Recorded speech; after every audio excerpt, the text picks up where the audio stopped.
The security footage would later show the exact moment the champagne glass slipped from Derek Hale's hand, 9:47 p.m., 40 stories above Manhattan, the night of Ashford Holdings' 40th anniversary gala. But nobody in that ballroom needed a timestamp to remember it. They'd remember the sound, crystal shattering against marble, swallowed almost instantly by 200 people going dead silent at once. 3 months earlier, none of this would have made any sense. 3 months earlier, the man standing under that spotlight in a charcoal suit had been invisible, a name tag that said only Julian, a cleaning cart with one stubborn, squeaking wheel, and a habit of keeping his eyes on the floor he was mopping. To understand how a billionaire ended up disappearing inside his own company, you have to go back to a gray Monday morning, and a mother who had run out of patience for anything except the truth. Eleanor Ashford had built her company out of nothing but stubbornness and a good eye for design, 40 years and one very small architecture firm ago. Now that firm was a 52-story tower of glass in Midtown, spanning real estate, technology, and finance, and her son Julian, 38 years old, had just told her he was done. Not done with the company. Done with her matchmaking. There had been 4 dinners in 1 month. A woman who asked about his stock portfolio before she asked his age. A woman who complimented his watch 3 separate times before the entrees arrived. A woman who'd cried, actually cried, when he asked to keep things private, as if a man like him owed the world a public relationship. If she loves the name Ashford, Julian told his mother, sitting across from her in the office overlooking Central Park, she's never once loved me. Just the shadow the name casts. Eleanor didn't argue. For the first time in years, she didn't offer another dinner either. Instead she said something stranger, disappear. Not forever. 3 months. He'd join the custodial staff at Ashford Holdings under a false name and a real paycheck, ride the same crowded elevators as everyone else, eat the same sad vending machine sandwiches. No private car. No shortcuts. No warm coat if the weather turned, unless he bought it on a janitor's wage. Only Eleanor and 2 sworn HR officers would know who he really was. I want to know, she said, who treats the person who can do nothing for them like a human being anyway. That's the only test that's ever told me the truth about someone. Julian agreed before she'd finished the sentence. A week later, an employment file existed for a man who didn't. A uniform was ordered. A cart with a rusted wheel rolled quietly into the service elevator, and on a rain-soft Monday morning, the sole heir to a multi-billion-dollar empire walked through his own lobby as a stranger. Most people didn't look at Julian at all. Eyes slid over the gray uniform the way they slide over furniture. Derek Hale, an ambitious sales director always angling for Eleanor's attention, seemed to enjoy needling the new custodian over a bin left out too long or a floor mopped too slowly. Vanessa Cole, deputy director of communications, was quieter about her contempt.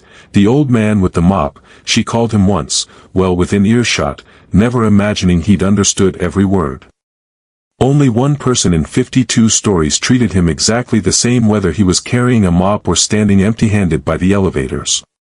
Claire Bennett ran the interior design department, and she said good morning like she meant it, every single day.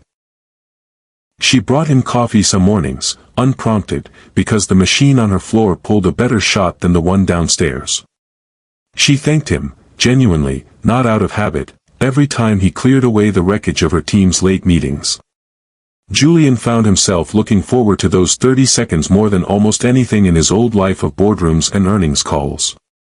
One afternoon Claire dropped a folder of blueprints in the hallway, sheets scattering everywhere.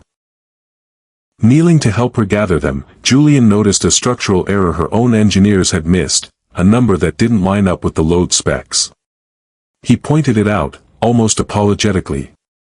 She stared at him. How does a member of the cleaning staff catch something my engineers didn't? I read a lot, he said, which was true, and told her nothing. It was a small moment. It planted something anyway. Derek had spent months trying to muscle in on a renovation project Claire's team had built from scratch, undercutting her in meetings, rewriting credit where he could get away with it. Julian watched all of it from the corners of rooms no one thought to check. He started helping her without letting her know it was him.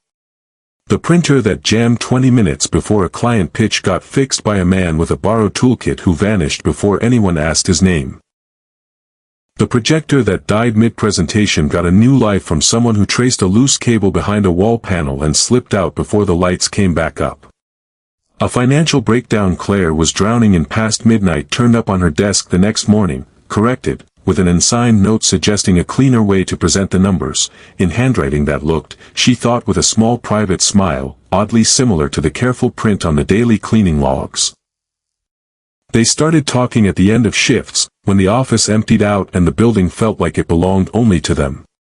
She learned he understood business, architecture, even art, with a fluency she couldn't place in a man who pushed a cart for a living. Every time she pressed him on it, he gave the same modest non-answer, "I read a lot." It was Claire who suggested dinner, on impulse, after one long night. It didn't occur to her to hesitate over what he did for a living. It had never once mattered to her in the first place. They ate off a food cart, sitting on a low stone wall, then walked slowly through a light rain. Neither of them tried to escape. She told him, quietly, about a wealthy man she'd once loved who turned out to love nothing but his own reflection. She said she'd rather have someone honest and ordinary than rich and hollow. Julian said nothing for a long moment. The rain kept falling. He understood, with a kind of vertigo, that she'd just described, without knowing it, exactly the woman he'd spent his adult life failing to find. Eleanor showed up unannounced one afternoon, and the whole building straightened its spine. Her path crossed Julian's near the elevators. She offered a plain, warm, good afternoon, and kept walking, giving no sign at all that she'd just greeted her own son. Later, she cornered Claire and asked, casually, what she thought of the new custodian. "He's the kindest person in this company," Claire said, without hesitating. "Doesn't matter what his job title is." Eleanor smiled and said nothing else. She'd gotten the answer she came for. Derek, meanwhile, had noticed the janitor occasionally said things that sounded like they came from someone who understood finance far too well. Instead of wondering about it honestly, he let the suspicion curdle. He hired a private investigator. He also, more dangerously, planted evidence pointing to Julian in a theft of confidential design files. Julian was suspended within days, walked out by HR while half the office watched with something close to satisfaction. Knew something was off about him, people murmured. Nobody defended him. Nobody except Claire, who stood up in an emergency department meeting and said flatly that she believed he was innocent. Not because she had proof, but because of every small kindness she'd watched him hand out for weeks with nothing to gain from it. People laughed at her. She didn't care. Days later, security footage cleared Julian completely, and placed Derek at the scene instead. Eleanor announced the 40th anniversary gala would gather everyone, from the newest custodian to the most senior executive, under one roof. Every department buzzed with preparation.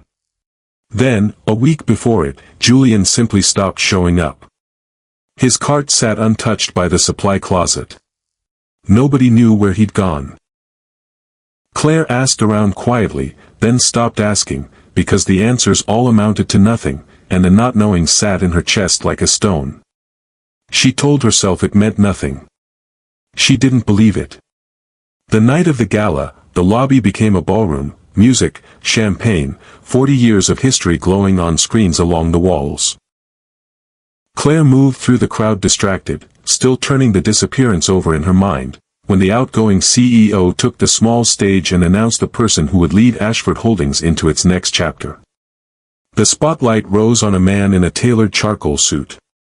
The room went silent, then erupted into a wave of gasps. Derek's glass hit the floor. Vanessa went white, every old man with the mop comment rising back up in her memory with brand new weight. Eleanor stepped up beside her son and told the room, simply, that the man they'd known these past months was hers. Claire stood frozen at the edge of the crowd. The quiet custodian who'd shared a food cart and a rainy walk with her, and the billionaire under that spotlight, refused to be the same person in her mind, not yet. Tears came before she could stop them, and they weren't happy ones. She slipped out before anyone noticed. He found her later on a quiet balcony above the city, the gala reduced to a hum behind glass, rain starting again exactly like that first night. "I never once pretended to care about you," he said. "Every conversation was real. The only thing I hid was my last name. Why hide it at all?" Her voice shook. So he told her. About the women who'd loved his properties more than him. About a marriage that had curdled the moment the novelty of his money wore off. About the particular, specific loneliness of never knowing whether anyone's affection was for him or for what he owned. Claire listened, and her anger loosened into something gentler. "If you'd walked in on day one in that suit," she admitted, "I don't think I'd have ever worked up the nerve to talk to you." "The uniform," he said. "The uniform," she agreed, and this time, when he reached for her hand, she didn't pull away. Derek was gone within weeks, the board finding a pattern of manipulation stretching back years once they started looking. Vanessa sought Julian out privately to apologize for judging a man she'd never bothered to actually meet. He accepted it with the same steadiness he'd carried through the whole disguise. In his first address as CEO, Julian told the leadership team that 3 months with a mop had taught him more than any boardroom ever had, and that he intended to build a company where the badge on someone's chest didn't determine how they were treated. Claire stayed exactly where she was, in exactly the job she'd built herself, turning down every offer of a shortcut that came with dating the boss. It was, Julian thought, the same quality that had drawn him to her in the first place. She had never once wanted anything from him that he hadn't chosen to give. Almost a year after the gala, they married in a small garden ceremony, the same kind of small, unglamorous life Julian had described wanting on one of their very first nights together. Eleanor stood beside them and pressed a family ring into Claire's hand, her voice thick. "You saw the value of him," she said, before anyone else in that building knew there was anything to see.